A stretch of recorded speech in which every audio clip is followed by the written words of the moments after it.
Okay, आज आपण lecture number आपला 5 आहे आणि 5 नंबरच्या लेक्चर्स मध्ये आपण आपल्या 11th केमिस्ट्रीचा लेक्चर नंबर 5 त्यामध्ये 11th केमिस्ट्रीचा तुम्हाला माहितीच आहे चॅप्टर नंबर 14 चालू आहे, ज्याला म्हटलं जातं GOC general organic chemistry. Okay, या पार्टचे आज आपण असाइनमेंट करणार आहोत. झालेला जो पार्ट आहे आपला त्याचे आपण असाइनमेंट करणार आहेत, त्याचे काही क्वेश्चन्स आन्सर आपण करणार आहोत.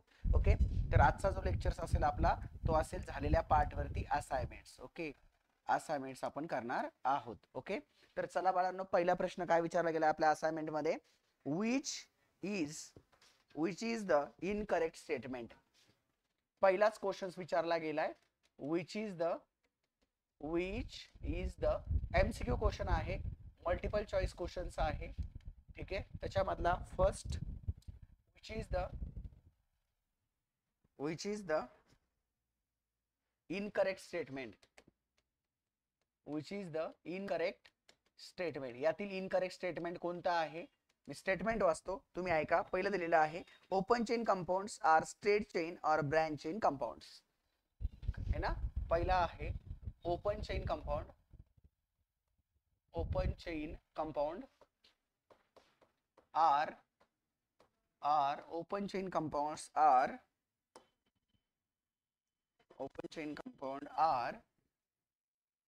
Straight chain or branch chain. बरोबर आहे का चुकीचं आहे? बरोबर आहे का चुकीचं आहे वाक्य? बरोबर आहे, कारण ओपन चेन कंपाऊंड कसे असतात? स्ट्रेट किंवा ब्रँच असतात. बरोबर, म्हणजे ही सेंटेन्स बरोबर आहे. बी ऑप्शन आपल्याला दिलेला आहे, saturated hydrocarbons called as alkynes. आता ऐका, बी काय दिलाय, सॅच्युरेटेड हायड्रोकार्बन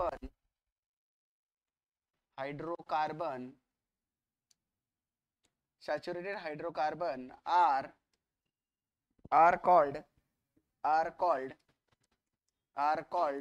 अल्काइन. सॅच्युरेटेड हायड्रोकार्बनला अल्काइन म्हणतात का? तर सगळ्यात पहिले तर सॅच्युरेटेड काय असतं आणि अनसॅच्युरेटेड काय असतं हे पहिलं समजून घ्या. बरोबर, तर बी ऑप्शन आपल्याला दिलेला आहे, सॅच्युरेटेड हायड्रोकार्बन्स काय असतं. कन्सेप्ट सांगतो, लक्ष द्या. असा फटकेला पाहिजे तुम्हाला, 10th मध्ये झालेलं आहे. सॅच्युरेटेड आणि सॅच्युरेटेड काय असतं? Saturated,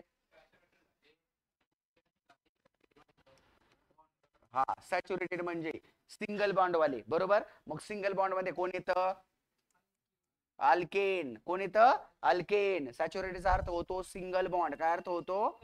single bond. Carbon compound having single bond. कोणतं compound? Carbon compound having single bonds. Right, ते सर्व कंपाऊंड्स काय असतात तुमचे? अल्केन असतात. म्हणजे दिलेलं हेच वाक्य काय असणार आहे तुमचं? चुकीचं. म्हणजे उत्तर कोणतं येईल तुमचं? ऑप्शन बी. सी काय दिला तो पण एक्सप्लेन करून देतो, 2 मिनिटासाठी लक्ष द्या. मग अनसॅच्युरेटेड काय असतं? ऐका, अनसॅच्युरेटेड काय असतं? ओके, अनसॅच्युरेटेड असतं alkene and, very good, alkyne. Alkene म्हणजे डबल बॉन्ड वाला, अल्किन्स म्हणजे carbon carbon having double bonds, आणि अल्काइन्स म्हणजे carbon carbon having triple bonds. Okay, बरोबर आहे ना? सगळ्यांना समजलं कितपर्यंत? कोणाला काही अडचण आहे का? कोणाला काही अडचण आहे कितपर्यंत? अडचण आहे का? नाही. तर हे ऑप्शन्स आपला बीच ऑप्शन चुकीचा आहे, कारण बी ऑप्शन मध्ये काय दिलं होतं सांगा पाहू? बी ऑप्शन मध्ये काय दिलं होतं राजांनो? पुढे unsaturated compound containing double and triple bond. बरोबर आहे की नाही सुद्धा? सी वाला, right. Unsaturated compound having double or triple bond असतो की नसतो अनसॅच्युरेटेड मध्ये? अरे, डबल अँड ट्रिपल बॉन्ड असतो का अनसॅच्युरेटेड मध्ये? असतो. बरोबर ना? असतो. याचा अर्थ हे सुद्धा वाक्य बरोबर आहे. आपल्यावरती कसं शोधायचं होतं? इनकरेक्ट, जे आपण शोधलेलं आहे. दिस इज द इनकरेक्ट. आणि पुढचा ऑप्शन काय होता तो पण लगेच सांगून टाकतो. पुढचा ऑप्शन घ्या, डी. हा, डी ऑप्शन होता aromatic compound are cyclic compound. बरोबर का चुकीचं? अरोमॅटिक कंपाऊंड कसं असतं? अरोमॅटिक कंपाऊंड आर सायक्लिक असतात का? असतात. बरोबर आहे. अरोमॅटिक्स कंपाऊंड हे सर्व कंपाऊंड सायक्लिक असतात. मी शिकवलंय ना तुम्हाला? ठीक आहे, लिहून घ्यायचंय माझ्यासोबत आणि माझ्याकडे लक्ष द्यायचंय. बर, कळला पहिला प्रश्न? उत्तर काय आहे याचं सर्वेश? जागृती, तुला समजलं? काय याला सॅच्युरेटेड हायड्रोकार्बन काय असायला पाहिजे होता? अल्केन. तिथे कोण दिलाय?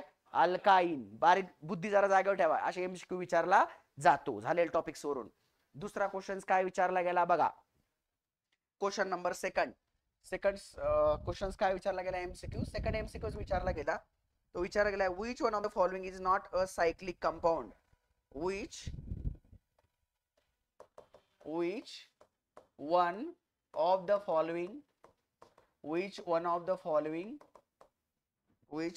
following is not cyclic compound. कोणतं सायक्लिक कंपाऊंड्स नाही असं विचारलं गेले. पहिला दिलेला आहे नॅफ्थॅलिन, हे दिलेला आहे नॅफ्थॅलिन.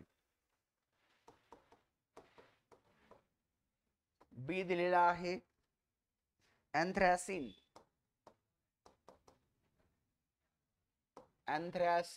ओके. अँड सी दिलेला आहे टुलिन,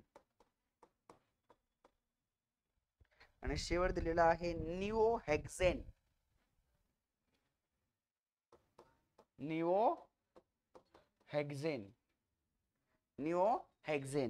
अरे राजा, इथपर्यंत आलात तुम्ही. आता बघा, याच्यात प्रिन्सिपल ऑफ कॉमन सेन्स वापरायचा आहे. कोणता वापरायचा?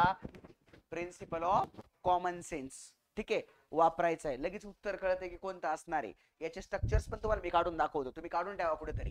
नॅफ्थॅलिनचे स्ट्रक्चर कसं असतं माहिती का? डबल बेंझिन रिंग एकाला एक अटॅच असते. ठीक आहे, या पद्धतीनं. ओके, एकमेकांना काय असते? अटॅच असते. लक्ष दे तर कळेल. हा, ओके. हे आहे नॅफ्थॅलिनचे स्ट्रक्चर्स. आता हे कंपाऊंड सायक्लिक आहे की नाही? अरे बेंझिन रिंग आली म्हणजे सायक्लिक आहे की नाही? आहे, बरोबर आहे. Very good. अँथ्रॅसिन कसं असतं? अँथ्रॅसिन म्हणजे 3 बेंझिन रिंग एकाला एक अटॅच करा. चला पटकन, किती बेंझिन रिंग अटॅच करायचे एकाला एक? 3 बेंझिन रिंग एकाला एक अटॅच करायच्यात. कळलं का सगळ्यांना? हा, 3 बेंझिन रिंग एकाला एक अटॅच असणं त्याला म्हणतात अँथ्रॅसिन. काय म्हणतात? अँथ्रॅसिन. दिस is the अँथ्रॅसिन. Okay.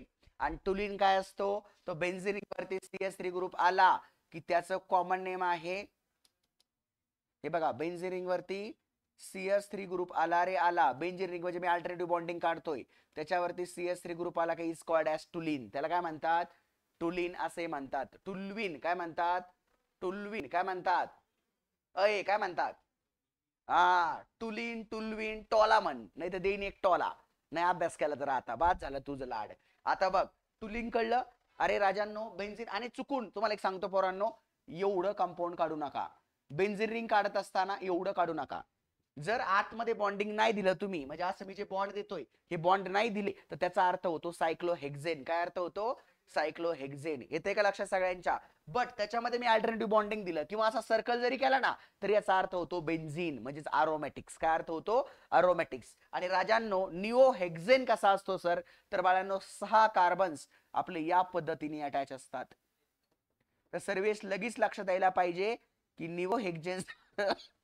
निओहेक्झेन are a, बोला राजे बोला, काय निओहेक्झेन्स सायक्लिक आहे का? अरे असे जोडले का सायक्लिक? दिसतात का असं हे निओहेक्झेन? नाही दिसत. याचा अर्थ आन्सर कोणता आहे सर्वेश? आन्सर कोणता आहे सर्वेश? Option D. कळलं का? काय हे अनिकेत कावत? काय हे? कारण ते ओपन चेन कंपाऊंड आहे. कसं आहे? Open chain. आणि आपल्याला कसं पाहिजे होतं? सायक्लिक. आणि आपले हे कोणतं आहे? कोणतं आहे? Open chain. आणि हे बाकीचे कसे आहेत? सायक्लिक. अशा पद्धतीचा क्वेश्चन तुम्हाला सीईटी मध्ये विचारला जातो. सॉल्व करता आला पाहिजे. ठीक आहे, लिहून घ्या एक्सप्लेनेशन. कळलंय सर्वांना? ओके, पुढे चला.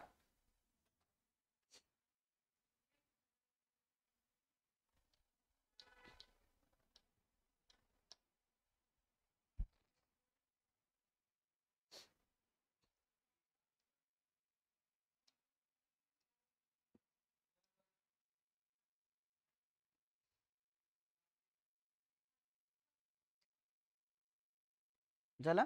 क्वेश्चन नंबर 3 MCQ कसा विचारला जातो बघा. ओमकार तुला समजतंय का काय चाललंय? ओके, पुढचाच क्वेश्चन घ्या, पटापट चालायचंय. कितवा क्वेश्चन आहे? तिसरा. Question number 3. Okay, question number 3 काय दिलंय आपल्याला बघा. which one of the following is a cyclic alkane? which one of the following cyclic compound, यातला दिलेला कोणता सायक्लिक कंपाऊंड आहे असा क्वेश्चन विचारला गेलाय. स्क्रीनवरचा प्रश्न क्लिअर दिसतोय का? दिसतोय. ओके, काय अडचण आहे का? नाही. बर, आता ऑप्शन्स काय दिलाय बघा. ऑप्शन दिलेला आहे ए. ए ऑप्शन दिलेला आहे. ठीक आहे. ए ऑप्शन मध्ये आपल्याला दिला आहे C4H8. काय दिलेला आहे? C4H8. बी ऑप्शन आपल्याला दिलेला आहे. थोडी जागा सोडून लिहा, एक्सप्लेनेशन सांगतो. बी वाला बघा C4H6. काय दिलेला आहे? C4H6. ओके, दॅन सी वाला C3H8. H8 and then C5H4. D वाला C5H4. ओके, अशा पद्धतीने आपल्याला काय दिलेले कारण दिलेले. आता सर हे सायक्लिक आहे किंवा नाही आम्ही कसं शोधायचं सांगतो. बघा इकडे, आता मला एक सांगा, इथे 4 कार्बन दिले की नाही राजा? दिलेत, बरोबर. याला अरेंज करून बघूया सायक्लिक मध्ये. मग सायक्लिक मध्ये कशा अरेंज करतात सर्वेश? अशा पद्धतीने अरेंज करूयात आपण सायक्लिक मध्ये. पक्का असंच करतात सायक्लिक मध्ये? मग नाही, असंच, बरोबर. हे पण सायक्लिकच आहे. हे सुद्धा सायक्लिक आहे राजा. कार्बन एकाला एकाशी अटॅच करणे हे सुद्धा सायक्लिक कंपाऊंड आहे, फक्त त्याचा सेप वेगळा आलाय. हे सुद्धा सायक्लिक आहे. आता ठीक आहे, जर माहित नसेल तर इधर सी, इधर सी, इधर सी आणि इधर सी, बरोबर. आता किती हायड्रोजन लावले आपण?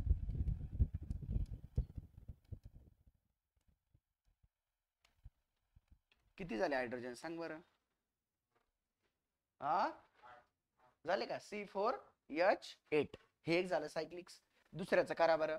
4 कार्बन परत अरेंज करायचे आपल्याला असे सायक्लिक फॉर्म मध्ये. सायक्लिक फॉर्म मध्ये म्हणजे एकाला एक जोडायचे असे. आता बॉन्ड लाईन मध्ये असं दिसतं. हे फक्त एवढं काढलं जातं बॉन्ड लाईन मध्ये, कार्बन दाखवले जात नाहीत. ओके ओके, तर बघा ते सायक्लिक झालं. आता या सायक्लिक मध्ये काढून बघा बरं, प्रत्येकाला कितीची गरज पडतीये. आता इथं आपण पाहिजे तर एक डबल बॉन्ड देऊन टाकूयात, जेणेकरून या दोघांना एक एक हायड्रोजन लागतील. ओके, आणि याला हे पण झाला का फॉर्म्युला मॅच? अरे फॉर्म्युला मॅच झाला का वरती? आणि याला कसं काढलं जाईल माहितीये? बॉन्ड लाईन मध्ये असा. यासाठी सांगतोय, माझे लेक्चर्स तुम्ही बघा, त्याशिवाय तुम्हाला ऑर्गॅनिक कळणारच नाहीये.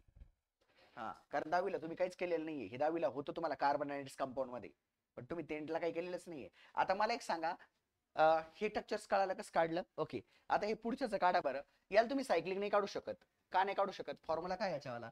कुणाच फॉर्म्युला माहिती का तुम्हाला? प्रोपेनचा फॉर्म्युला आहे. प्रोपेनचा आहे माहिती का? ओपन चेन वाला आहे. सरला कसं कळलं? फॉर्म्युला टाका बरं. CnH2n प्लस 2 वाला फॉर्म्युला टाका बरं. येतो का? C3H2 × 3 प्लस 2 किती झालं? C3H8. ओपन चेन वाला येणार तो, कारण हायड्रोजन मुळे. आलं लक्षात? हायड्रोजन मुळे तो ओपन चेन वाला येणार आहे. तर त्याला सायक्लिक मध्ये तुम्ही अरेंज नाही करू शकत. आणि जरी करायचं असेल तर करून बघा, माझं काहीच म्हणणं नाही. जर हे 3 कार्बन असे आपण सायक्लिक मध्ये काढले, किती कार्बन टोटल? 3. हे बघा, 1 2 आणि 3 कार्बन आपण सायक्लिक मध्ये काढले, बरोबर. बघा इकडे तुम्ही एकदा बघूनच घ्या. 3 सायक्लिक मध्ये काढले आपण, बरोबर काढले. आता याला 2 हायड्रोजन जोडले. किती हायड्रोजन होता इथं? फक्त 6च. तिथे किती आपल्याला? 8 आहेत. मग त्याला तुम्ही सायक्लिक बनवू शकत नाहीत. आलं का लक्षात तुमच्या? त्याला सायक्लिक तुम्ही बनवू शकत नाहीत. पुढे चला. बर, राहिला प्रश्न शेवटच्या भाऊचा, जो आहे आपला D5. कोणता आहे? D5 वाला, बरोबर. वरती घेतो क्वेश्चन, थोडा तुमच्या लक्षात येईल. छोटा करूयात. हा, D5 वाला आपण क्वेश्चन घेऊयात. ओके, हा. आता D5 ला बघा. D5 तुम्ही अरेंज करून बघा. 5 कार्बन तुम्हाला कसे लावायचे? सायक्लिक्स मध्ये लावायचे. लावून टाका, माझं काहीच म्हणणं नाही. लावून बघा. 5 कार्बनला नेहमी असं लावलं जाईल सायक्लिक मध्ये, असं लावलं जाईल. किती कॉर्नर आहे त्याला? एक कॉर्नर म्हणजे 1 कार्बन आहे, बरोबर. तर किती झाले? 5 कार्बन झाले, बरोबर. आता त्याला हायड्रोजन किती जोडायला सांगितले? आपल्याला 4च हायड्रोजन जोडायला सांगितले. किती? 4च. किती जोडायला सांगितले? 4च. तर याला जर 4 जोडले तर हे सायक्लिक कंपाऊंड बसतंय का आपलं? सायक्लिक कंपाऊंड बसतंय का? सायक्लिक कंपाऊंड बसतंय का? हे बिलकुल बसत नाही. ट्रिपल बॉन्ड लावला तरी हे सायक्लिक कंपाऊंड बसत नाही. सायक्लिक कंपाऊंड बसत नाही. याचा अर्थ हे येऊ शकत नाही, याचं स्ट्रक्चर फॉर्म होऊ शकत नाही. मग आपला रियल आपला कोणता पाहिजे? Which one of the following is a cyclic compounds. यातलं करेक्ट सायक्लिक कोणतं आहे रे? सायक्लिक कंपाऊंड्स कोणते correct? Cyclic alkane, alkane sorry, पुढे कंपाऊंड्स ऑफ अल्केन विचारलंय बरं का प्रश्नात. हा कोणता यातला करेक्ट सांगा बरं, कोणता आहे, कोणता आहे सर्वेश? सायक्लिक पाहिजे पण हा तर ओपन चेन येतोय म्हणजे याचा संबंध नाही. एक लक्ष द्या, मी पेन बदलतो. हे बघा इकडे, हे बघा, हा ओपन चेन येतो म्हणजे याचा संबंध नाही. हाचा बी स्ट्रक्चर्स होत नाही, राहिले दोघं. मग कोणतं? फर्स्ट का? अल्केन. कारण का इकडे कुठं काय आहे, डबल बॉन्ड आहे. हा कोण आहे? अल्केन नसून हा कोण आहे? अल्किन. आपल्याला कोण पाहिजे? अल्केन. म्हणजे कंपाऊंड करेक्ट कोणता आहे? हा. आलं लक्षात? Option A. ठीक आहे, इज करेक्ट. पुढे चला.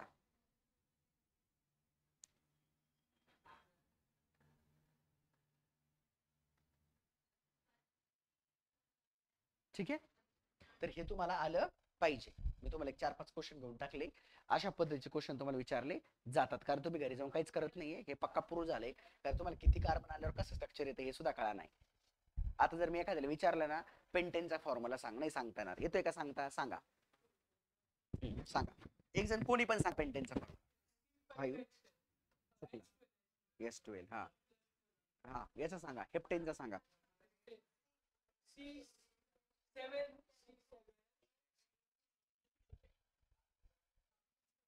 S16. म्हणजे तुम्ही घरी जाऊन लेक्चर्स अजिबात बघत नाहीयेत, असं तोंडपाठ पाहिजे तुमचे फॉर्म्युले. बर, मला हेक्झाईनचा सांगा. हेक्झाईन, हे बघा इथे लिहून टाकतो. हा, प्रॉब्लेमच नको. हे बघा मी स्पेलिंग तुमच्या समोर लिहितो म्हणजे प्रॉब्लेमच नको फॉर्म्युल्याला. हा,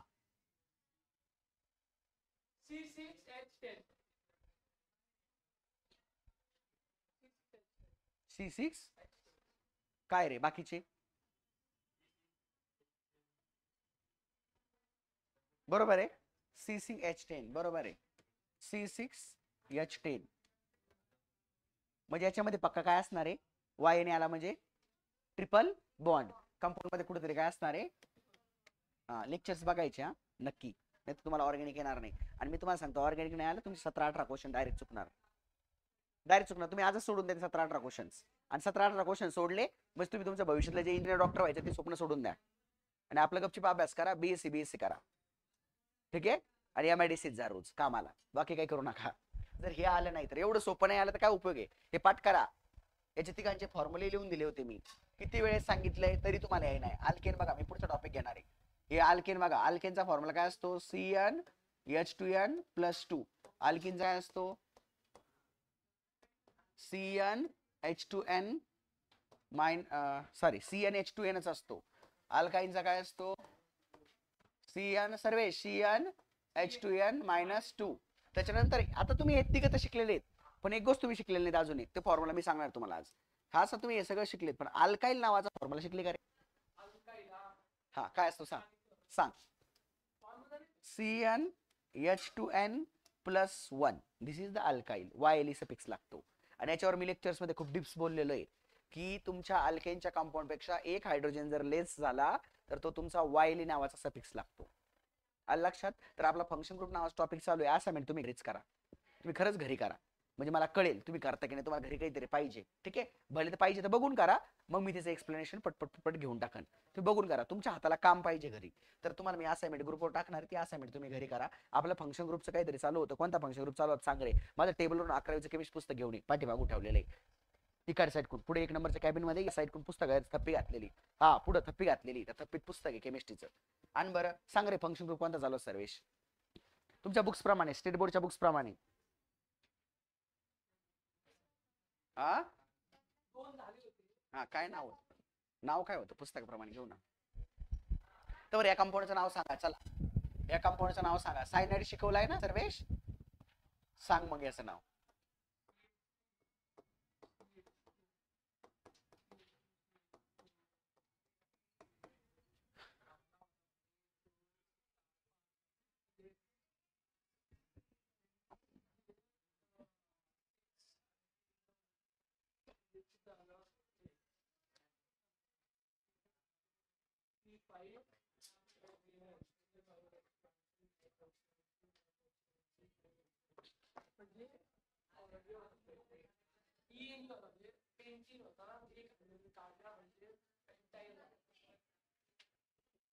आता एक सांगतो, परत विसरू नका, तरी पण कन्फ्युज होत आहेत.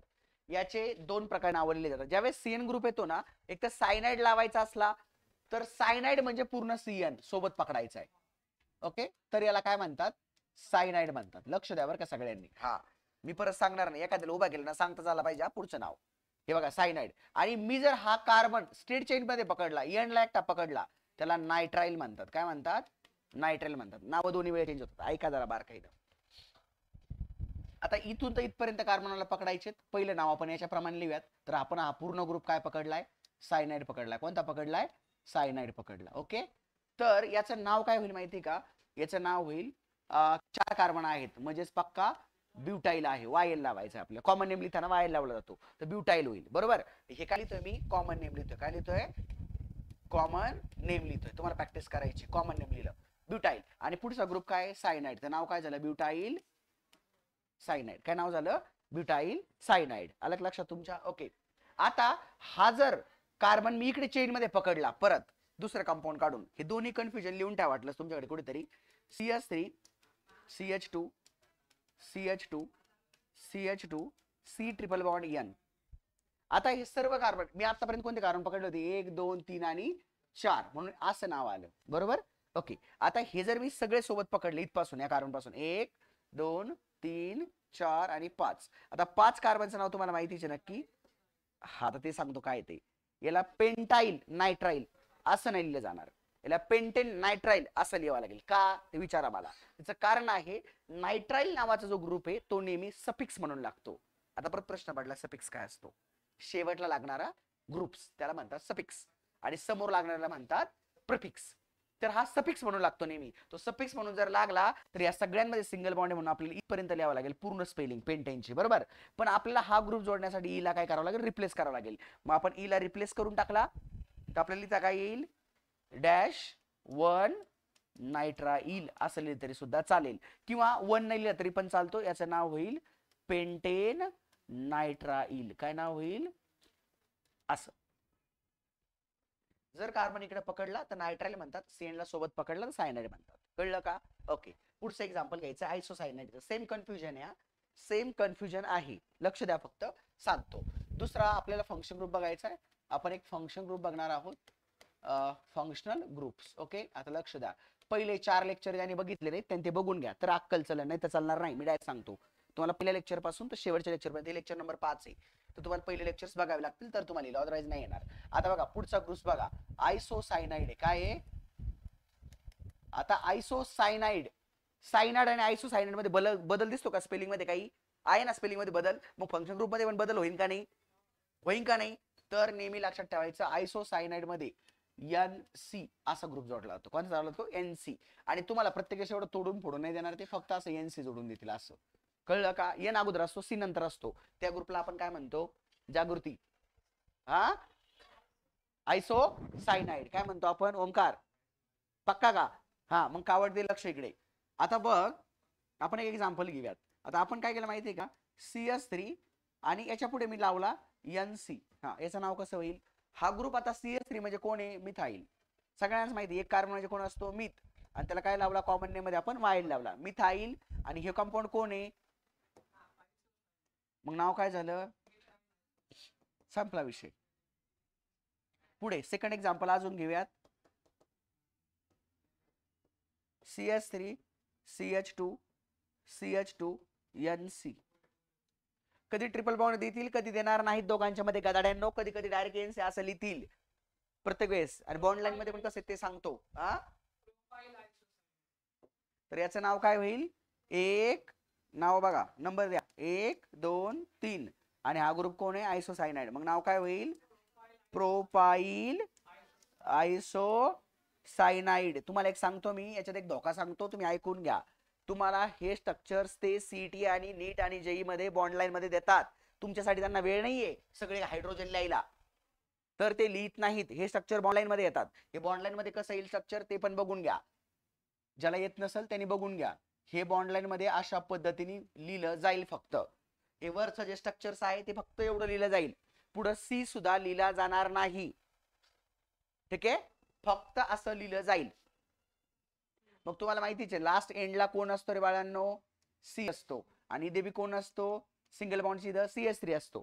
म्हणून ते फक्त बॉन्ड लाईन मध्ये एवढं दाखवतील, सी सुद्धा लिहिणार नाहीत, फक्त एवढं तुम्हाला मनाने नाव लिहिता आलं पाहिजे. कळलं? कॉम्पिटेटिव्ह मध्ये बॉन्ड लाईन फॉर्म्युला आहे तुम्हाला असा, हे वरचा कंपाऊंड बॉन्ड लाईन मध्ये असा दिसतोय, खालचा कंपाऊंड कसा दिसतो, 3 कार्बन कारा बॉन्ड लाईन मध्ये, 1 2, इथं 3 झाले का, आणि इथं कोण आहे N असा. बऱ्याचदा सी देणार नाहीत, किंवा यालाच बॉन्ड लाईन मध्ये तुम्हाला असंही देऊ शकतात, ते बी सांगतो पॉसिबिलिटीज. हे फक्त असं देतील, इथे NC लिहितील, असंही लिहू शकतात. याला कसं लिहू शकतात, असं देऊन याला असा बॉन्ड करून इथे NC असं लिहू शकतात. सॉरी, याच्यात एक कार्बन मी कमी काढला होता. ठीक आहे, हे बघा ना, 1 2 आणि 3 कार्बन. ओके, 1 2 आणि 3 कार्बन, आणि मग NC ग्रुप आहे, 3 कार्बन आणि NC ग्रुप आहे. इकडे बघा, ऑब्झर्वेशन करा, इथे 1 कार्बन आहे आणि NC ग्रुप आहे, बरोबर आहे. तर बॉन्ड लाईन मध्ये असं देतील. तर तुम्हाला हे पॉसिबिलिटी माहित असायला पाहिजे. जे नीट सीईटीला तुम्हाला सेटील सुद्धा कन्फ्युज होतात, तुम्हाला बऱ्याचशा गोष्टी येत असल्या तरी येणार नाहीत, कारण बॉन्ड लाईन मध्ये तुम्हाला जर माहित नसतील तर बॉन्ड लाईन मध्ये असं लिहिलं जातं. ओके, मी आज असाइनमेंटला बॉन्ड लाईनचे खूप सारे फॉर्म्युले देणार आहे, तुम्हाला प्रॅक्टिस करून यायचे. Lecture number 1, lecture number 2, lecture number 3 आणि लेक्चर नंबर 4, चारही लेक्चर बघायचे. फंक्शन ग्रुप कोणता संपला आपला, आयसोसायनाइड वाला. ओके, आता फंक्शन ग्रुप बघायचा आपल्याला नायट्रो कंपाऊंडचा. कोणता बघायचा आहे, नायट्रो. नायट्रो म्हणजेच NO2 वाला. कोणता बघायचा आहे, NO2. पुढचा फंक्शन ग्रुप घ्यायचा आपल्याला नायट्रो वाला. ओके,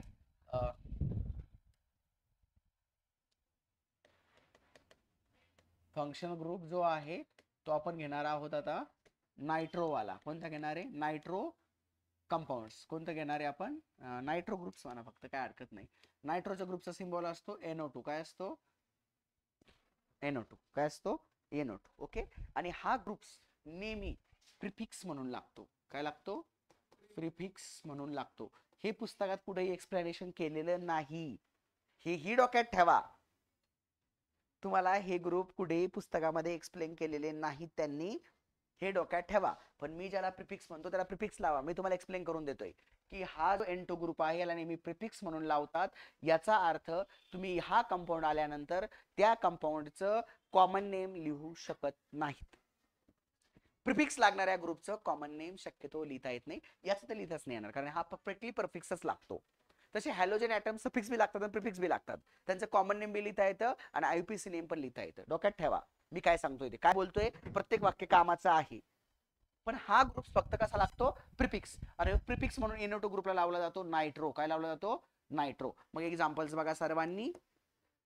आता बघा, एक्झाम्पल्स मध्ये मी लिहिलेलं आहे CS3 आणि NO2. तुम्ही पहिल्यासारखं परत एकदा म्हणणार CH दिसला काय सर, मिथाईल. नाही बाळा, आता प्रिफिक्स लागणाऱ्या ग्रुपसाठी याला तुम्हाला आपल्याला पॅरेंट म्हणजे अल्केनच्या फॉर्म मध्ये लिहायचंय, तर त्याचं अल्केनच्या फॉर्म मध्ये नाव असेल मिथेन. काय नाव असेल, मिथेन. आणि हा ग्रुप लागल्यामुळं त्याला समोर तुम्हाला लावायचंय, ते नाव असेल nitromethane. This is the correct name of this compounds. Okay, next second examples बघा काय असेल. सेकंड एक्झाम्पल बघा, आणि सगळ्यांनी हे लिहून घ्यायचा. CH3 CH2 आणि NO2. ओके, असा दिलेला आहे. किती कार्बन आहेत राजा याच्यामध्ये, बोल. 1 2 आणि 3. 3 कार्बन म्हणजे कोण असतो बाळांनो, पक्का प्रोप असतो. सगळीकडे सिंगल बॉन्ड आहे म्हणून प्रोपेन आला, आणि त्याला समोर काय लावायचं तुम्हाला, काय नाव झालं, कळलं. असं काही नाही, डबल बॉन्ड मध्ये पण येऊ शकतं बघा, ते पण सांगतो. झिरो अभ्यास आहे तुमचा, झिरो अभ्यास आहे, अभ्यास करा. एकदम झिरो अभ्यास तुम्ही करतात, असा पण कंपाऊंड येऊ शकतो. याला सुद्धा नंबरिंग तुम्हाला द्यायचं आहे, 1 2 आणि 3. 3 कार्बन आहेत म्हणून काय म्हणणार तुम्ही, प्रोप म्हणणार. तिथे डबल बॉन्ड्स असेल तर काय लागतो बाळांनो, ENE लागतो. आणि समोरचा ग्रुप्स काय नाव त्याचं, 1 नायट्रोप्रोपेन. आता मात्र तुम्हाला त्याचा नंबर द्यावा लागेल 1, कारण कार्बन चेन कशी झाली, लॉंगेज झाली, म्हणून 1 नंबरला मी नायट्रो ग्रुप लावला, म्हणून 1 नायट्रोप्रोपीन असं त्याचं नाव होईल. आलं लक्षात. ओके, बॉन्ड लाईन मध्ये कंपाऊंड कसा दिसेल ते पण सांगून देतो. लक्ष दे राजा. 1 2, आणि इथे आहे तुमचा NO2 ग्रुप्स, आणि इथे आहे डबल्स बॉन्ड. बॉन्ड लाईन मध्ये एवढा सिंपल कंपाऊंड तो दिसेल. ओके, एवढा सिंपल कंपाऊंड तो बॉन्ड लाईन मध्ये दिसणार आहे. एक मिनिट पोरांनो. हॅलो, हा,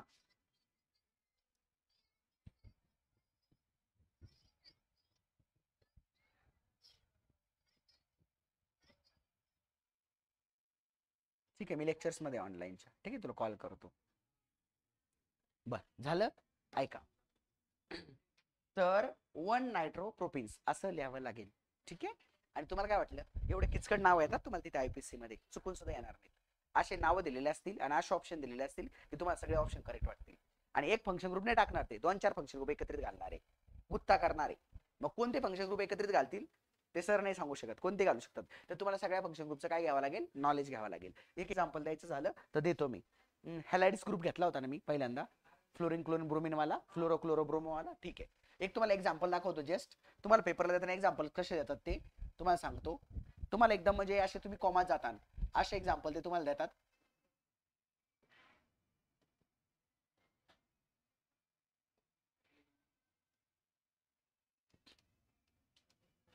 असं कंपाऊंड देतील पेपरला ते आणि म्हणतील नावली. सोपं नाही देणार, पहिलेच सांगतो मी, सोपं नाही देणार तुम्हाला. वर्गात सोपं शिकवलं जाणार कारण तुमच्या पुस्तकात सोपंच आहे. तुमच्या पुस्तकात अजिबात टेक्स्टबुक मध्ये अवघड नाहीये. पण सीईटी आणि जेई नीट मध्ये अजिबात सोपं दिलं जाणार नाही. ठीक आहे. आता सगळ्यात पहिले तुम्हाला कार्बनला शॉर्ट लिस्ट करावं लागेल, बरोबर की नाही. आता कसं शॉर्ट लिस्ट करणार राजांनो, इकडे बघा. हे बघा, इथे एक कार्बन से, बरोबर, इथे एक कार्बन से, इथे एक कार्बन आहे, इथे एक कार्बन से आणि इथे एक कार्बन आहे. पण राजा एक लक्षात ठेव, 4 कार्बन सायक्लिक मध्ये, एक ब्रँच मध्ये, हे डोक्यात ठेव. नाही तर 5 असे पकडू, 1 2 3 4 5, नाही, चुकला. 4च सायक्लिक मध्ये आहेत. कोणते 4 सायक्लिक मध्ये आहेत, 1 2 3 4. मग याचं नंबरिंग द्यायचं कुठून सर, इकून देऊ का, 1 2 3 4 असं देऊ का, इथून देऊ 1 2 3 का 1 2 3 असं देऊ सर. तर नक्की सांगतो, वरती फंक्शन ग्रुप एकच आहे क्लोरीन नावाचा, बट खाली 2 फंक्शन ग्रुप आहे. एक आहे तुमचा मिथाइल वाला CS3, इथे काय दिलेलं आहे म्हणजे कोण आहे पक्का, मिथाइल वाला ग्रुप आहे, CS3 पक्का म्हणजे मिथाइल ग्रुप आहे. आणि इथे कोण आहे अजून एक NO2 ग्रुप आहे, म्हणजे 2 ग्रुप खाली प्रेझेंट आहेत आणि वरती एकच प्रेझेंट आहे. तर प्रायोरिटी कुठून आहे, इथून आहे. तर सायक्लिक मध्ये नंबरिंग जिथून ग्रुप जवळ असतील तिथून दिली जाते. उलटी बिलटी कशी द्या, क्लॉकवाईज अँटी क्लॉकवाईज कशी द्या, अलग डोक्यात. मग इथे खाली 2 ग्रुप आहेत, आपण नंबरिंग देऊ 1 2 3 4. तर 4 कार्बन सायक्लिक मध्ये. किती कार्बन सायक्लिक मध्ये, सगळ्यात पहिलं सिस्टमॅटिकली जाऊयात. किती कार्बन सायक्लिक मध्ये पोरांनो, 4 कार्बन. 4 कार्बन सायक्लिक मध्ये असतील तर तुम्हाला माहितीचे सायक्लो लिहिलं जाईल त्याला. आणि सगळ्यात मेन म्हणजे 4 कार्बन असतील तर त्याला ब्यूट लिहिलं जातं. काय लिहिलं जातं, ब्यूट. त्या सगळ्यांमध्ये सिंगल बॉन्डच आहे का डबल बॉन्ड दिसतोय कुठे, असं डबल बॉन्ड कुठे केलाय का मी, नाही, सिंगल बॉन्ड आहे. याचा अर्थ ए नावाचा सफिक्स लागलेला आहे सर, आला आमच्या लक्षात. बर, म्हणजे मी आताशी पॅरेंटचं नाव लिहिलं, दिस इज द पॅरेंट, बरोबर. आता हे फंक्शन ग्रुप आहेत. ओके, आता या फंक्शन ग्रुपचा किती नंबरला प्रेझेंट आहे, हा 1 नंबरला. म्हणजे याला कसं लिहावं लागेल तुम्हाला, 1 नायट्रो, मी अरेंज करतो. हा बी किती नंबरला प्रेझेंट आहे, हा सॉरी 1 मिथाइल्स, 1 मिथाइल्स, बरोबर. आणि हा काय तुमचा 3 क्लोरो. आता याला अल्फाबेटिकल ऑर्डर प्रमाणे पॅरेंट चेनच्या नावाच्या समोर ठेवून द्यायचं. हा, मग आता मला एक सांगा, अल्फाबेटिकल ऑर्डर प्रमाणे एबीसीडी प्रमाणे एन पाहिला येतो का, एम पाहिला येतो का, सी पाहिला येतो.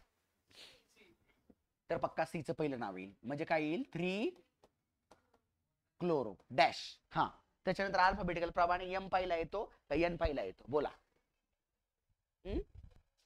यम, यम येतो का, यम येतो ना, यम एन असं असतं ना. मग 1 मिथाइल्स. हा, त्याच्यानंतर पुढे बोला, मग कोण येईल, एन, 1 नायट्रो. ओके, आणि पूर्ण चेनचं नाव काय आहे, सायक्लो ब्युटेन. हे करेक्ट नाव आहे बाळांनो, हे करेक्ट नाव आहे. तुम्हाला सिटी मध्ये कन्फ्युज करणार, तुम्हाला सिटी मध्ये कन्फ्युज करणार. हे करेक्ट नाव आहे. असे कंपाऊंड्स विचारले जातात. अशा कंपाऊंडचे आपण खूप सारे असाइनमेंट आणि खूप सारे प्रॅक्टिस घेणार आहोत, त्याच्याबद्दलचा वाद नाहीये. बट सांगायचा उद्देश आहे की तुम्हाला अभ्यास केल्याशिवाय पर्याय नाही.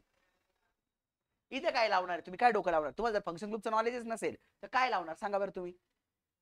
हा, काय तुम्हाला जर नॉलेजच नाहीये तर तुम्हाला अप्लाय करता येईल का क्वेश्चन वरती, ते नाही. तर ह्या गोष्टी तुम्हाला शिकून घ्यायच्या आहेत. तर आपण नायट्रो नावाचा काय केलेला आहे, फंक्शन ग्रुप संपवलेला आहे.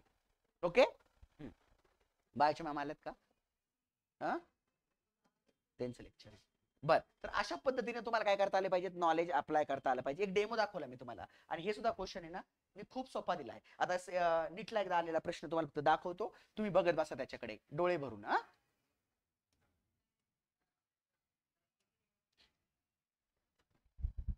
तुम्ही त्याच्याकडे ना एकदम डोळे भरून बघत बसा.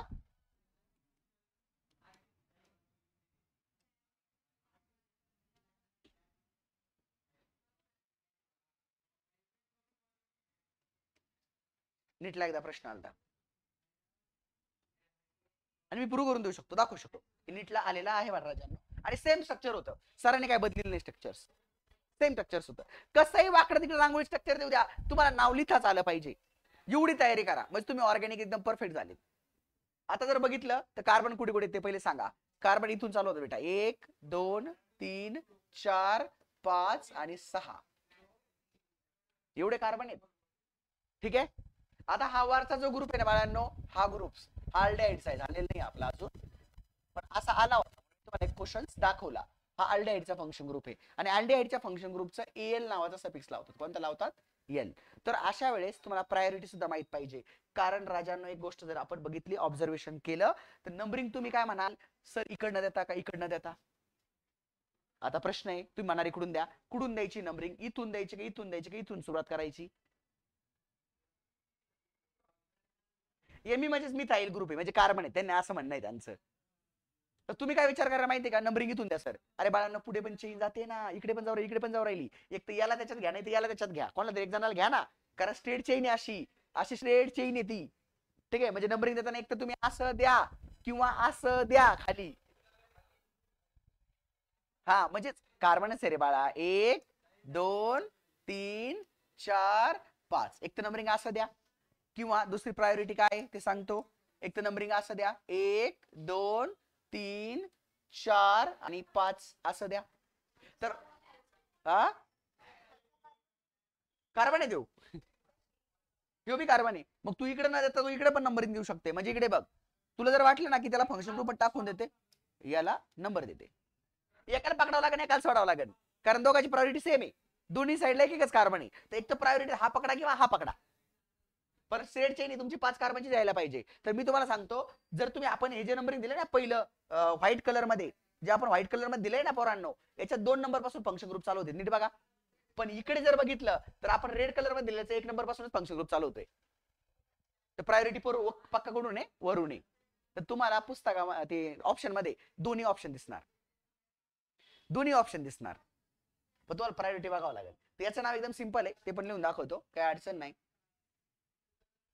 तुम्हाला लिटरली सांगतो, मी जेव्हा नीटच्या पोरांना शिकवतो ना, तेव्हा मी लिटरली बघतो अक्षरशः एवढं वाईट वाटतं की पोरांना येतच नाही हो, फंक्शन ग्रुपच माहित नाही, पोरांना येतच नाही, नंबरिंगची प्रायोरिटी कळत नाही, फंक्शन ग्रुप काय आल्यावर काय करायचं, 2 फंक्शन ग्रुप सारख्या पोझिशन आले मग काय करायचं, आयपीसी चे रूल्स माहित नाहीत, काय नाही काय नाही, सगळं अंधाधुंदी कार्यक्रम चालू आहे, सगळं अंधाधुंदी. ठीक आहे. काय रे, कितला क्लास असतो, कितला आलात तुम्ही दोघं? हा, तुमच्या दोघांचा सत्कार करू आपण, बसा तुम्ही, हा बसा नारळपाळ्यांनो, बसा खाली पटकन. हा, तर राजा सांगायचा उद्देश असा आहे की कंपाऊंड कसं बी येऊ द्या, याचं नाव काय येणार ते सांगतो तुम्हाला परफेक्ट, काय घाबरायची गरज नाही. आता 5 कार्बन आहेत तर पक्का सायक्लिक बिक्लिक नाहीयेत, स्ट्रेट चेन मध्ये आहेत, स्ट्रेट चेन वाकडी तिकडी पण असते. आणि या कंपाऊंडला दुसऱ्या मेथडनी पण तुम्हाला काढून दाखवणार आहे अजून, की ऑर्गॅनिकचे कंपाऊंड हे रांगोळीमध्ये येतात, आणि असे रांगोळीमधला एकही कंपाऊंड तुमच्या टेक्स्टबुक मध्ये नाही बोर्डच्या, बट सीईटी नीट जेला आलेले प्रश्न माझ्याकडे आहेत, प्रूफ आहेत, मी रोज प्रिव्हियस इयर बघतो सीईटीचे, त्यात माझ्या लक्षात येतं की खूप साऱ्या पद्धतीचे प्रश्न पेपर्सला विचारले जातात. आता हे लेटेस्ट 2027च्या 26च्या पेपरसाठी माझ्याकडे सीईटी पुस्तक आले, याच्यात जर मी तुमचा 14 नंबरचा चॅप्टर काढला तर यात सुद्धा किती सुंदर आयपीसी चे क्वेश्चन विचारले गेलेत. ठीक आहे, हे बघा तुम्ही खुद बघा की 38 नंबरचा क्वेश्चन कसा विचारला गेलाय सीईटी 2025 ला, म्हणजे मागच्याच वर्षी. जर तुम्हाला बॉन्ड लाईनचं नॉलेजच नसलं तर तुम्ही काय ढेकळ सांगणार आहेत, कंपाऊंड कोणाचा आहे? दिसला प्रूफ, दिसला सगळ्यांना? हे बघा, या सगळे प्रिव्हियस इयर आहेत आणि मी सगळं बघितलंय, म्हणून माझी इच्छा काय आहे की तुम्हाला सगळा फॉर्मॅट आला पाहिजे. इव्हन ते आजकाल रिॲक्शन सुद्धा बघा, दिसले कंपाऊंड, हे बघा कसे कंपाऊंड आहेत बॉन्ड लाईन मध्ये, कधी प्रश्न आलाय 2024 ला. जर तुम्हाला या बॉन्ड लाईनचं नॉलेजच नसेल तर तुम्ही कसं काय करणार रे? पण प्रश्न एवढा सोपा आहे हा, तुम्ही, मी सांगतो गॅरंटी देतो तुमच्यातल्या प्रत्येकाला येणार तो, एवढा सोपा आहे तो प्रश्न. बरं, जर तुम्हाला बॉन्ड लाईनचं नॉलेजच नसेल तर कसं काय करणार सांगा बरं तुम्ही? तर बॉन्ड लाईन फॉर्म्युला शिकणं गरजेचं आहे का नाही? सीटी 24 ला आलाय, तुम्हाला कितीतरी दाखवतो, इथं बघा खाली, हे बघा जाणून बुजून रिॲक्शनचा प्रोडक्ट सायक्लिक मध्ये दिलाय कन्फ्युज होण्यासाठी पोरांना. त्याच्यानंतर तुम्हाला दाखवतो असे खूप सारे प्रश्न असतात, खूप साऱ्या रिॲक्शन सुद्धा अशा बॉन्ड लाईन मध्ये दिलेल्या असतात तुम्हाला पेपर्स मध्ये, जाणून बुजून की तुम्ही कन्फ्युज व्हावं, तुम्ही कन्फ्युज व्हावं, कारण बॉन्ड लाईन तुम्हाला शिकवलं जात नाही स्टेट बोर्ड मध्ये, हे त्यांना पण माहिती आहे सीईटी सेलला, पण प्रश्न एकदम सोपे असतात. आता इथे सुद्धा बघा, हा पूर्ण कंपाऊंड बॉन्ड लाईन मध्ये दिलाय आणि हायड्रोजन पेरॉक्साइड इफेक्ट मध्ये करायला सांगितलंय. तर पेरॉक्साइड इफेक्ट मध्ये आपल्या नेहमी लक्षात ठेवायचं अँटी मार्कोनिक्स रूल लागतो, मार्कोनिक्स अँटी मार्कोनिक्स आलं पाहिजे. आहे तुम्हाला ते हायड्रोकार्बन्स मध्ये शिकवणार आहे. दाखवतो. हे का घेतोय मी बॉन्डलाईन फॉर्म्युला, का ओरडतोय बॉन्डलाईन आलं पाहिजे. त्याचं कारण हे आहे पोरांनो, की जर बॉन्डलाईन नाही आलं तर आपला कार्यक्रम सीटी मध्ये सोमनाथ सर नाही, दुनियातला कोणत्याही सरने शिकू द्या, तुम्हाला येणार नाही. मी तुम्हाला जो धडा शिकतोय त्याच्यामध्ये किती क्वेश्चन याच्यावर आहेत, आयपीसी वर, तुम्ही स्वतः हे पुस्तक घेऊन बघा एकदा 5 मिनिटं. या पुस्तक जॉरक्स पण तुम्हाला मिळणार आहे चॅप्टर वाईज, त्याच्याबद्दलचा वाद नाहीये. पण किती इम्पॉर्टन्स आहे बॉन्डलाईन फॉर्म्युला आपल्याला समजून घेणं हे कळलं पाहिजे. ओके चला, तर मी तुम्हाला काही असाइनमेंट देणार आहे, याचं नाव पण लिहून देतो. तुम्ही म्हणाल सरला येतं की नाही, ठीक आहे, तुम्हाला डाऊट असेल मनात, त्याच्यामुळे तो डाऊट क्लिअर व्हावा तुमचा, म्हणून तेवढं एक सॉल्व्ह करून दाखवतो नाव, आणि मग आपण पुढे जाऊयात. ओके, पोरं खूप शहाणे असतात. बरं राजांना इकडे लक्ष दे, 5 कार्बन दिलेले आहेत बरोबर. आता 5 कार्बन असतील तर तुम्हाला पक्काच माहिती, त्याला काय म्हणा, पेंट म्हणा. आता बाळांना जर लक्ष दिलं तर करेक्ट नंबरिंग जी आहे ती रेड कलरची, हा कोणती सांगितली मी, रेड कलरची बरोबर. पेंट म्हणा, डबल बॉन्ड दिलेलाच आहे बाळांनो, दिलेला आहे. किती नंबरला दिलेला आहे बाळांनो, रेड कलर प्रमाणे 2 ला डॅश 2 ई म्हणा, म्हणून टाका, म्हणून टाकलं बरोबर. त्यानंतर बाळांनो अल्डेहाइड नावाचा ग्रुपचा एल नावाचा सफिक्स लावला जातो, नॉट प्रिफिक्स. सफिक्स म्हणजे मला पक्का कुठे लावावं लागणार, शेवटला. किती नंबरला ग्रुप स्टार्ट झालाय बाळा, 1 नंबरला, म्हणजे आपण इथं काय लावणार, 1AL लावणार. काय लावणार, 1AL लावणार. ओके, 1AL लावून दिलं म्हणजे हा ग्रुप संपला, हा संपला. पुढे पुढे चला. हे हायड्रोजन काय नाही, फसवण्यासाठी दिलेले आहेत ते. हायड्रोजन काय फंक्शन ग्रुप नाही, तुम्हाला जाणून बुजून फसवण्यासाठी दिलेत ते काय फंक्शन ग्रुप नाही आहेत, ते कार्बनच्या स्टॅबिलिटीसाठी आहेत. कधी देतील कधी देणार नाहीत, फसवके. बर पुढे इथं आल्यानंतर 2 नंबरला कोणाचा ग्रुप आहे, ब्रोमो ग्रुप आहे. म्हणजे 2 काय आहे, 2 ब्रोमो आहे बरोबर, 2 ब्रोमो आहे. आणि इकडे 2 लाच कोण आहे, मिथाइल ग्रुप आहे, म्हणजे 2 मिथाइल आहे. करेक्ट नाही बाळांनो याचे, सॉरी दोघही 4 ला आहेत, दोघही 4 ला आहेत, दोघही 4 ला आहेत. रेड कलर, हा दोघही 4 ला आहेत, दोघही 4 ला आहेत. तर हे करेक्ट नाव आहे, करेक्ट नाव. एवढं कन्फ्युज करतील. आणि कधी कधी काय करतील माहितीये का, हे वन न देता हे याच्यासोबतच लावून देतील, म्हणजे इनल असं लिहून देतील. कारण एक नाही लिहिला तरी चालतो, लिहिला तरी पण चालतो. ठीक आहे, तर कन्फ्युजन असतं एक्झाम्स मध्ये, तुम्हाला नीट बारकाईनं बघायचंय. पण फॉल्ट केलेला असतो त्यांनी स्पेलिंग मध्ये, लिहिण्याच्या अल्फाबेटिकल ऑर्डर प्रमाणच्या सिक्वेन्स मध्ये. एका ऑप्शन मध्ये तुम्हाला देतील 4 मिथाइल 4 ब्रोमो पेंटेन 2 इनल, दुसऱ्या ऑप्शन मध्ये तुम्हाला देतील 4 ब्रोमो 4 मिथाइल पेंटेन 2 इनल, तिसऱ्या ऑप्शन मध्ये तुम्हाला देतील 1 अल्डो. आता बघा ते मी सांगतो, हे मजेची गोष्ट का सांगायची ते सांगतो तुम्हाला. स्टेट बोर्ड मध्ये अजिबात शिकवलं जात नाही. अल्डेहाइड्सचा हा अल्डो ग्रुप म्हणून पण येतो, म्हणजे तुम्ही एलच लागेल असं नाही, त्याला बऱ्याचदा 1 अल्डो असंही लिहू शकतो आपण राजांनो, 1 अल्डो असंही लिहू शकतो. कारण नीट जे वाल्याने खूप कन्फ्युजन केले, कारण ती नॅशनल लेवलची एक्झाम आहे आणि तिला एनटीए तयार करतं, आणि त्याची लँग्वेज इंग्लिशची खूप घाण आहे, त्याच्यामुळे तुम्हाला प्रश्नच काढला पाहिजे. नीट आणि जेईच्या प्रश्नाच्या लेवलची जी इंग्लिश आहे ही नॅशनल लेवलची इंग्लिश असते, तर बऱ्याचदा तुम्हाला अर्थच लक्षात येत नाही शब्दांचे. हाय फाय इंग्लिश ज्याला म्हणतात ना, ती त्याच्यात वापरलेली असते पेपर्स मध्ये जाणून बुजून. का, कारण ते पेपर एनटी तयार करतं, नॅशनल टेस्टिंग एजन्सी, आणि ते लोक खूप हुशार असतात की मिनिमम मुलांना कमीत कमी मार्क कसे पडतील याचा अभ्यास त्यांनी त्याच्यात केलेला असतो, की कमीत कमी मार्क जास्त पोरांना पडावेत. पेपर कसा तयार होते सांगतो, इझी, मॉडरेट आणि हार्ड. आता काय करतात ते इझी पेपर्स मध्ये, इझी पेपर्स खूप सोपा विचारतात. म्हणजे तुम्हाला सांगतो प्रत्येक पेपर मध्ये 10 ते 15 क्वेश्चन सगळ्याला येत असतात, 10 ते 15 क्वेश्चन प्रत्येकाला येत असतात. समजा फॉर एक्झाम्पल आपल्या केमिस्ट्री आहे, आपल्या केमिस्ट्रीमध्ये सीईटी बद्दल आपण बोलूयात. आता सीईटी वाले काय केलं असतं तुम्हाला सांगतो पोरांनो, याच्यामध्ये 15 क्वेश्चन डायरेक्ट सोपे दिलेले असतात, की जो प्रत्येक पोराचा बरोबर येणारच. बघा बरं का काय करतात, हे येणारच, म्हणजे इझी मेथड असते. ओके, त्याच्यानंतर पुढचे जे 15 देतात ना, 15 नाही, इझी मध्ये वाढवतात, सॉरी बरं का, इझी मध्ये वाढतोच, सॉरी, इझी मध्ये ना 20च्या आसपास इझी असतात, केमिस्ट्री तरी बरं का, 20च्या आसपास इझी असतात. ठीक आहे, 50चा पेपर आहे ना, तर 20 तरी इझी असतात, ते सगळ्याच पोरांना येतात जवळपास बरं का, ज्यांनी अभ्यास केला सीईटीला. पण पुढचे जे तुम्हाला पुढचे 20 देतात ना, 20 नाही, जे पुढचे 15 देतात ना, 15 हे मीडियम्स मध्ये येतात. याच्यात पोरं आता कन्फ्युज करतात, लाटकायला लागतात बरोबर. जे थोडा शार्प आहे तो मीडियम पण खेचतो. आणि पुढचे जे क्वेश्चन्स आहेत, आता हे दोघे मिळून किती झाले, 35 झाले ना. आता या मीडियम मध्ये पण बऱ्याच पोरांना खेचता नाही येत बरं का, बऱ्याच पोरांना खेचता येत नाही. आता रिझल्ट किती प्रश्नावर डिपेंड करतो ते सांगतो. आणि पुढचे राहिलेले 15 पोरांनो ते हार्ड देतात. हार्ड म्हणजे काय, थोडा विचार करायला लावतात फक्त प्रश्नात. बरं, हार्ड दिला आता काय होते सांगतो, या 35 पर्यंत ना मीडियमला पोरगा येतो. आता रिझल्ट किती क्वेश्चन वर राहतो ते सांगतो. सीईटीला 50च्या 50 क्वेश्चन कोणाचेच बरोबर येत नाहीत, आतापर्यंत आलेले नाहीत. 50ची 50 क्वेश्चन कोणाचेच बरोबर आलेले नाहीत, आतापर्यंत आलेले नाही, हिस्ट्री आहे बरं का, लक्षात ठेवा. मग 35 ते 40 मध्ये जो क्वेश्चन करतो ना, त्याला डायरेक्ट आपल्या सीईटी मध्ये बाळांनो 98-99% येतं आपल्या केमिस्ट्री विषयामध्ये. इथं. आणि मग ज्या पोरांना हे जमलं पक्का एकदम पक्का, यातले 10 जमले, म्हणजे ज्याचे 30 क्वेश्चन, 31 क्वेश्चन, 32 क्वेश्चन बरोबर आले ऍव्हरेज क्वेश्चन, यांचा डायरेक्ट स्कोर ते 80 पर्यंत आणून घालतात. ज्याचे क्वेश्चन 20 ते 25 आले बरोबर, यांचा डायरेक्ट 60-50 पर्यंत आणून घालतात स्कोर. नॉर्मलायझेशन आहे ना सीईटी मध्ये, जर माहित नसेल तुम्हाला तर नॉर्मलायझेशन आहे. म्हणजे जास्त पोरं ज्या आकड्यात असतात त्यांचं पर्सेंटाईल घसरतं, एक लक्षात ठेवायचं. मग तुम्हाला सीईटी मध्ये 40 प्रश्न जर तुम्ही करेक्ट केले केमिस्ट्रीचे, तरी सुद्धा तुमचा स्कोर सीईटीला 90 to 99 असतो. आणि 50 चे 50 आउट ऑफ क्वेश्चन कोणालाच करेक्ट नाही करते सीईटीचे, कन्फ्युज असतातच, क्ल्यू तर टाकलेलाच असतो. नीट मध्ये येत नाही. तुम्ही म्हणणार मग मागच्या बऱ्याच वेळेस सर बऱ्याच वर्षी 720 नीटला मार्क आले कसे, तुम्हाला त्यावेळेस जर माहित नसेल तर 20 क्वेश्चन एक्स्ट्रा यायचे, हे मी तुम्हाला सांगतो नीट मध्ये.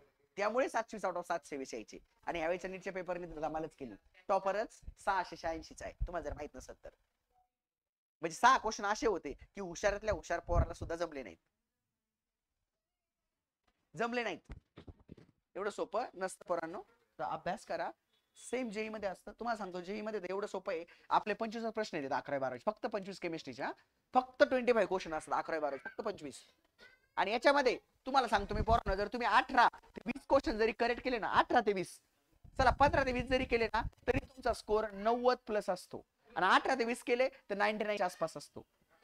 पेपर मध्ये जेवढा पेपर टफ तेवढं मेरिट कमी, नेहमी लक्षात ठेवायचं. आणि त्याचा फायदा तुम्ही मॉडरेट पोरं म्हणून नका उचलू, तुम्ही हुशार पोरं म्हणून उचला. आणि कोणती कॉम्पिटेटिव्ह करताना खूप माणूस हुशार असायला पाहिजे असं नाही बरं का, तो मी हाईक पॉईंट क्लिअर करतो. खूप हुशार असायला पाहिजे असं नाही, त्यांनी फक्त मेहनत केलेली पाहिजे, 2 वर्ष क्वेश्चन नजरे खालून घातलेले पाहिजेत. अशा पोरांचा स्कोर सीईटी मध्ये आरामात 95-96 आरामात येतो. सीईटी लई सोपं आहे. मी स्वतः बघितलेले पोरांनो, बोर्डला ज्याला 50, 52, 55% त्या पोराला सीईटी मध्ये 98-99% सुद्धा आलेले आहेत. मी स्वतः बघितलेलं आहे. म्हणजे सर्वसामान्य पोरं करू शकतात. या लेवलच्या कॉम्पिटेटिव्ह एक्झाम असतात, हे डोक्यात ठेवा आणि थोड्या अभ्यासाला लागा, येडेवणी करू नका. ठीक आहे, तुमचं फ्युचर आहे, तुमचं भविष्य आहे, काही नाही होणार. तुम्हाला सांगतो ते इष्टा ते तसलं काही वापरून काही फायदा होणार नाही. ठीक आहे, अजिबात वापरू नका, बंद करा ते, बंद, काही गरज नाही. तुम्ही जेव्हा इंजिनियर डॉक्टर होता ना, त्यावेळेस लोक तुम्हाला स्वतःहून सर्च करून फॉलो करतील. आता तुम्ही दुसऱ्याला सर्च करून फॉलो करून राहिले, दलिंद्र्यांनो. हा, लायकी बनवा. ठीक आहे, तर थोडस अभ्यासाला लागा, अभ्यास करा. हा, आणि लेक्चर सगळे बघून घ्या ऑनलाईनचे माझे.